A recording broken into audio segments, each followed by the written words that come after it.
Good morning to all. I am Raju, one of the trustee of Prime Public Charitable Trust. Today we can discuss something about teenagers' problem they are facing in day-to-day life. I welcome you, Mr. Sudarshan Arkote, on behalf of Prime Public Charitable Trust. I would like to introduce Sudarshan Arkote, licensed clinical psychologist. He was associate with Ministry of Health, Government of India for a short period of time. Welcome once again, Mr. Sudarshan Arkote. Thank you, Raju. It's a pleasure to be associated with Prime Charitable Trust.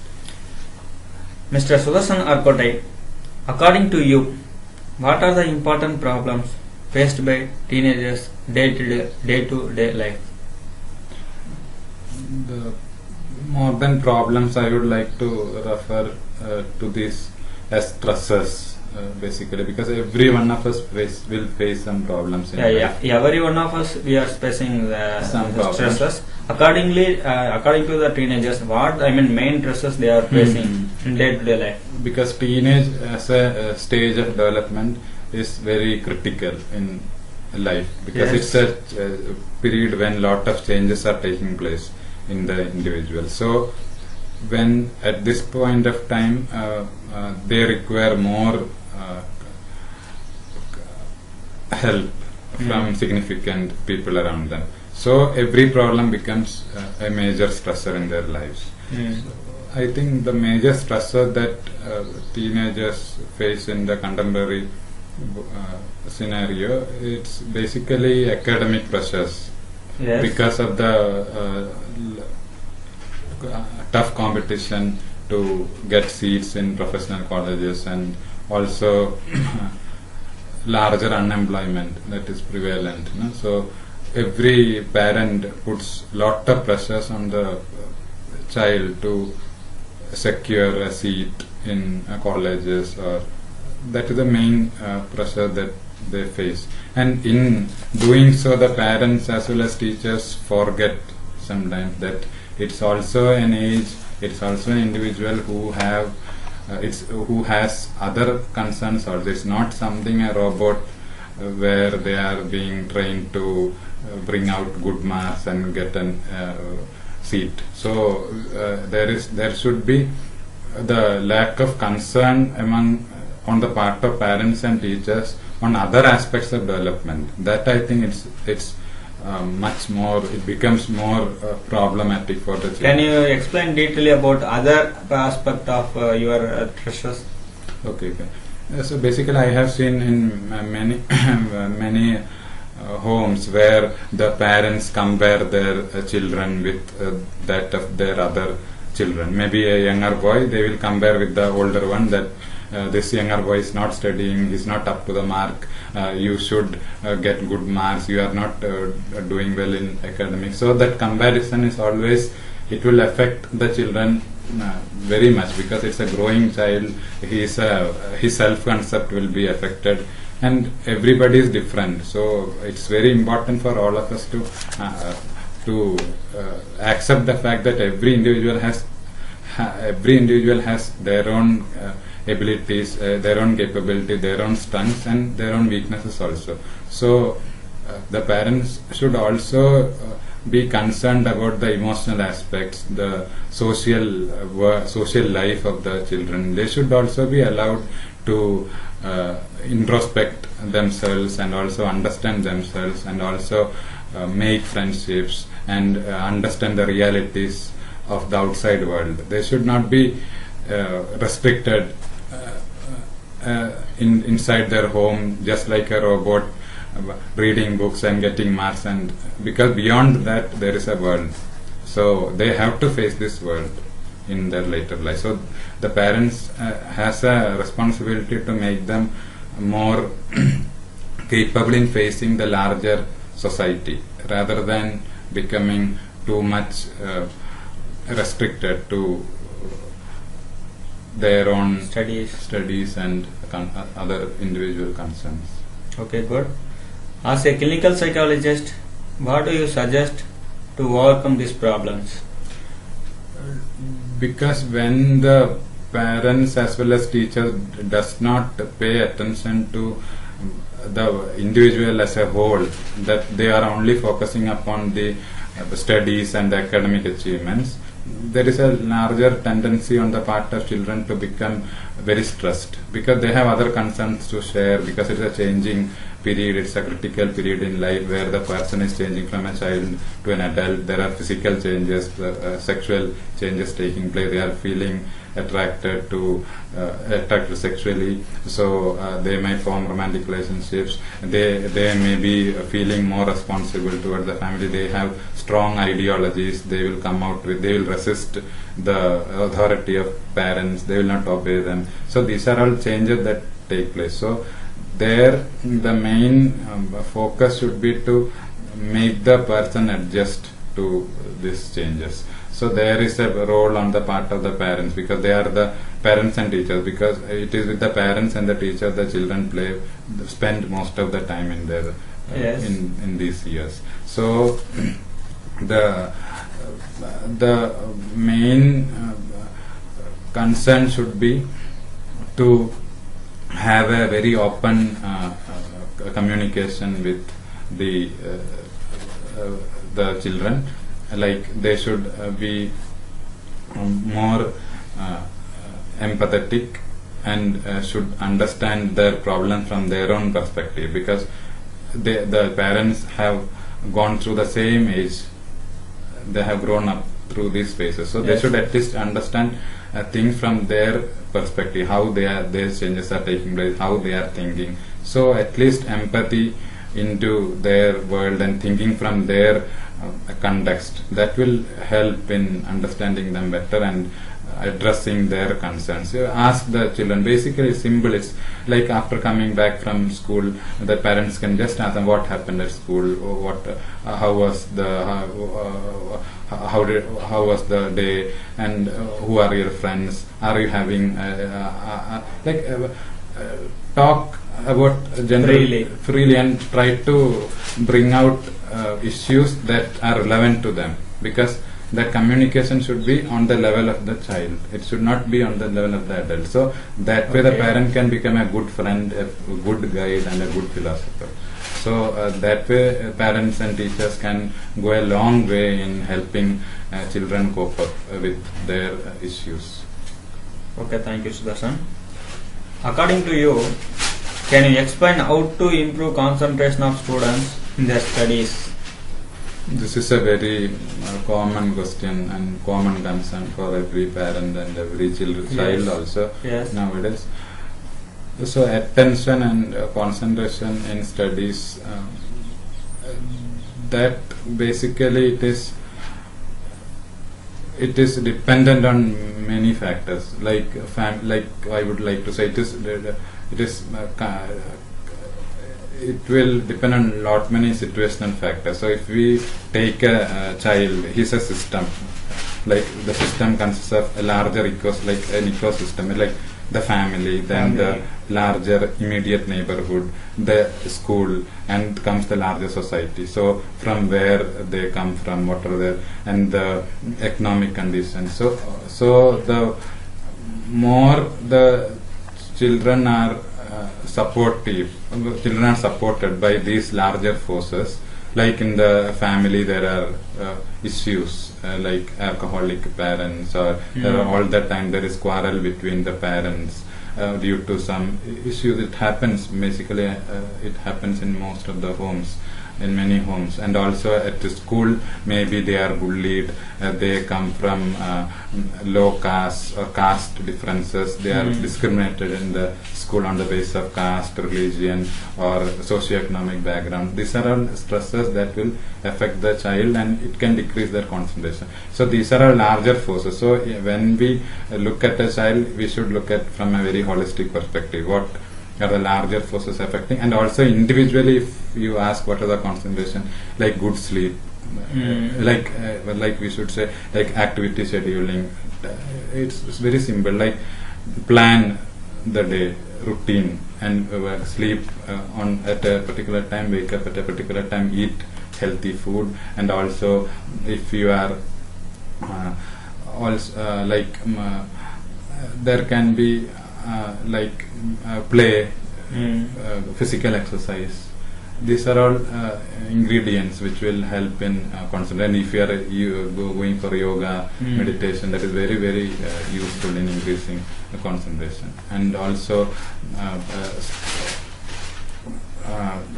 it depends a lot on the part of the parents as well as the teachers also, because many students used to complain they don't like a particular subject. They are not, because it will be the way the teacher takes the class, or the way the teacher interacts with the child. Yeah. That can also be a very important factor. So concentration in studies will depend upon larger forces, multifactorial factors, and we can say, but generally as an individual, how to improve concentration will basically, I would say, it is dependent on sleep, a good exercise, good food, and healthy like yoga, doing yoga, meditation. Then that can help a long way.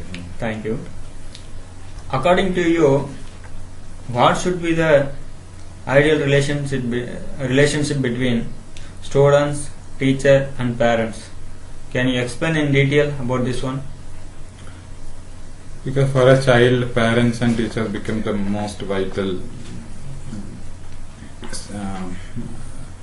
players in their life. Yes. Because the home and the school becomes the places where the child spends most of the time. So there should be a interaction, there should be a collaboration between these three in terms of the concerns being faced by the child. So parents and teachers should always be in contact. That is the main idea behind the parent-teacher organization, where the parents and teachers get to know each other about how the child is doing at school and how the child is doing at home, and how the home environment affects the school and the school environment affects the home. So there should be a very straightforward, open communication between the parents and the teachers to understand the child better in these two contexts, which are very important in the development of a child, and both can be help to each other in raising the child. Okay, thank you. Tell us regarding major stresses that can occur in school-going student, and what are the precautions to prevent them? The stresses basically, I already said, like academic pressures, and relationship issues, and the relationship between the friends, and also relationship with the teachers, and problems at the home that can also get translated in the school also. Like at the home there is no enough money, so the child is not getting enough food to eat, for example. Good. Then the child may not concentrate in the class. So, but the teacher should be able to reach out to that student and try to understand the child, what is the problem being faced. So there should be much interest on the part of the teachers to understand children from different perspectives, rather than just concentrating on studies alone. So that is one thing, and these stresses can translate into mental health issues, and also it can lead to substance abuse. This is very common in schools, like drug abuse, alcoholism. So these all have some functions. Why some people are getting addicted, and why some people are not, some students are not, because basically there is some functions are being served by these drugs or alcohol or something, because they are not getting enough attention, they are not at home, they are facing lot of problems which cannot be shared with someone else. So they try to get some relief in these substances. So there is a lot of inner conflicts or inner stress or inner pain that is being relieved by using such substances. So these substance abuse issues and all these have a root cause in the larger environment in which the child lives. It can be peer pressure also, like friends are there and most of the friends are taking drugs, and this children is forced to take because otherwise he will be isolated. Yes. There are peer pressure issues, and there also maybe the child is living in a neighborhood where there are a lot many drug abusers, and the person may get involved in that. So that can also be one reason, or otherwise it can be single individual reason where the individual child is facing lot of immense stress, due to which he is trying to cope up in a very maladaptive manner by using drugs. So every child will have their own stories to tell, very problem child, and every problem child can be traced back to a problem family, because basically every problem child comes from a dysfunctional family, from a problem family where there can be economic issues, maybe secondly there will be family conflicts between the father and the mother. It can be of multiple issues like extramarital affairs, it can be alcoholism in the family, the domestic violence, the husband beating the wife, and the child is a mute spectator of this, and the child gets distressed. There are lot many issues can be. So we have to that is why the importance of teachers at school to take every child and do account and understand him or her in a better way. Thank you, Susan. Can you explain, nowadays social media is the main problem for the students? Actually, nowadays a lot of students addicted to the social medias like Facebook, Twitter and all. How to rectify this problem according to your psychological point of view? Can you explain in that one? The social media is like now a very commonly used tool, because every student's mobile phone and addicted to the Facebook, and they can't able to come back from the Facebook. They are totally addicted to due to the addiction. The students can't able to study well. The concentration are missing. Some lot of misuse also happening in the Facebook. And day-to-day in the newspaper, you can see a lot of problems happened due to the Facebook. Can you explain what are the main perspective in your point of view? Can you explain? This social media usage can lead to it can be an addiction, like there is internet addiction also. Like in India, first internet de-addiction center has been opened at National Institute of Mental Health and Neurosciences. It is running under the Department of Clinical Psychology, and I have come to know from many of my friends there that they are getting even students who are addicted to internet, even Facebook, for 18 hours per day. And so it becomes much problematic.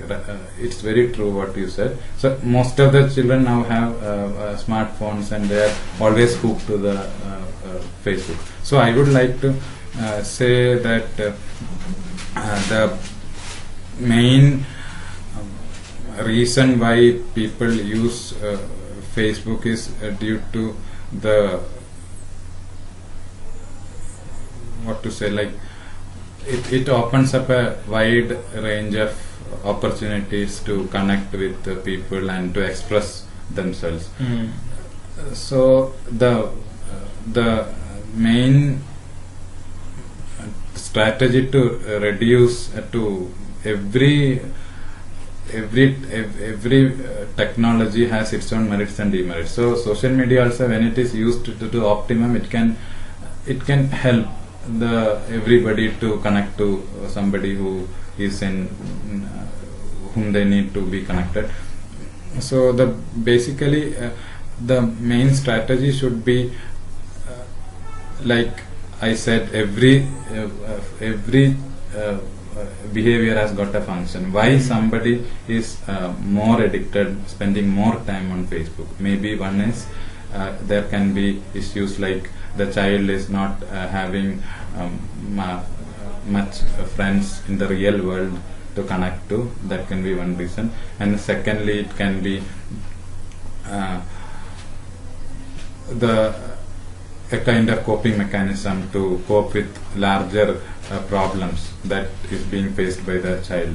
So in any case like addiction, when it becomes over usage and all, we need to understand the child more better, like child's inner issues and larger issues that is being faced by the child. That may be one reason that is contributing to the over usage. So Facebook, how to reduce Facebook is to bring life in balance. How to bring life in balance, like to get out of the try to be in touch with the real world, try as much as possible to try to make children more interested in the outside world, the problems faced by the society, try to make them more exposed to real life situations, like take them for a outing to a slum, take them for an outing to a zoo, try to get them involved in some social initiatives. So Facebook should only act as a medium to reach out to something which is going to help them in a way which will be helpful for them in the rather than Facebook itself will not serve any purpose. So that kind of an attitude, if it is developed in the child, I think that can that can help in reducing the usage of Facebook. And if it is leading to certain, like this addiction kind of level, then the clinical help should be sought in order to reduce this problem, because definitely that will be related to some clinical conditions and problems in the child. So that is what I would like to say regarding Facebook. Okay, thank you, Mr. Sudarshan Arkote, being a part of Prime Public Charitable Trust. Thank you.